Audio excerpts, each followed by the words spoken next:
bunch of tracks that are very specific to different industries. So make sure that you attend, the sessions. I'm looking forward to it. The hardest thing is deciding which ones to go to, because you will learn about some of the unique business issues that the semantic web can certainly resolve. So one being that we, at least my division, is very interested in words and vocabularies and controlled vocabularies. One of the things that I just wanted to mention is there's a lot of reusable, obviously open source ontologies and vocabularies that people can use. So I just listed a couple of them. The one thing that I would love to have a conversation about is how do we get enterprises to trust and contribute. Just like 5 years ago when I started talking about user tags and people kind of shook, today when I start pointing to things that are out there available and reusable as open source, I still get some pushback from some enterprises that said, well, that's out there, who's maintaining it, how long is it going to be? The linked data movement has been doing great things to really actually move that forward. I stole these from Lee Fleigenbaum from Cambridge Semantics, and I use this. This was published, I think in March. He did a presentation, and I published it. But and I took it because I use it to show how the linked data cloud is actually moving. So in May 2007, we had these. In March 2008, September 2008. And then March 2009. And one thing is, as you look through these, what you're starting to see is you're starting to see some brands that make those large companies feel comfortable, right? So I'm not saying that, obviously MusicBrainz or DPpedia are not valuable and resources that you should, refer to. But when you start seeing things, and I know that Reuters is in the house here today, but things that are coming from Reuters and the BBC, I like to see more and more corporations, and yes, you can ask me after the session about what Dow Jones is doing in that space, more and more known properties that are joining the cloud, because it's going to make my job when I talk to customers very much easier to explain to them the value of putting their own data and the value of using the data that's available in the cloud with linked data. So back to, I really focus on the controlled vocabulary part, creating. Customers say, how do I start out? This is really scary. How do I start out? So some of the best practices that we tend to share with our customers is, first to begin with existing schema, vocabularies, and data set. Find those in-house, find those available in the open web, find them available if you have to license them from specific vendors. To reuse, so transform existing taxonomies or thesaurus, use, add, or remove elements from existing schema for local use.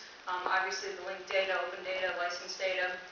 And publish, publicly or privately. We still run into organizations that don't share data in between different groups because they don't think that they have the need for it, which is funny. And make your work available to the intended community, or obviously we don't get to linked data. And then engage in subject matter experts. So there's always people in your organization and outside of your organization that have editorial, technical, and knowledge domain, and make sure that you reach out to them, create tools, and leverage tools that allow them to, once again, take those actions and create knowledge on top of it. So is it the same as last year? I was here at Semantic last year, the year before. Many of you were. I see a lot of faces of people over there. But I think we're beginning to see on the website it have things, different industries that are going to be presenting case studies, advertising, biomedical, business process management, chemistry, cloud computing, and you can read for yourself.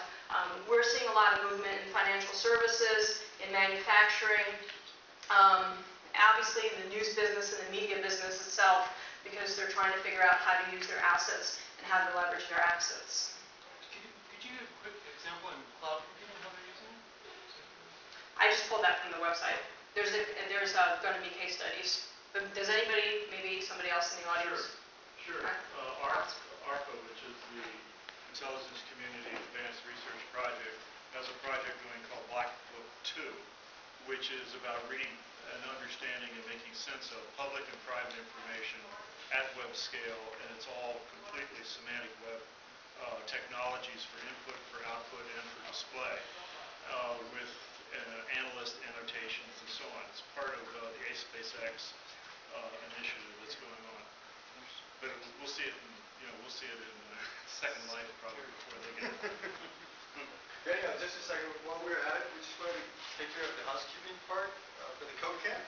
So we are actually meeting at 3:55 in the Birds of a Feather room, where we'll be giving out the free pass, one free pass for the audience who gets lucky.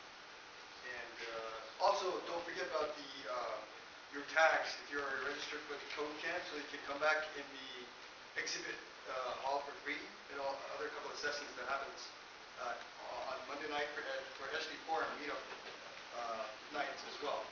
So the 355 room is Birds of a Feather, and Peter has a couple of grants to give out. So we can do that right now since it's about 3 years. Yeah, and I apologize for interrupting. Yes, so free giveaway at 3:55 Birds of a Feather. There's going to be other things. We also, these are from Adaptive Blue. They decided to give us a few extra t-shirts. Oh, Mark's got a few too.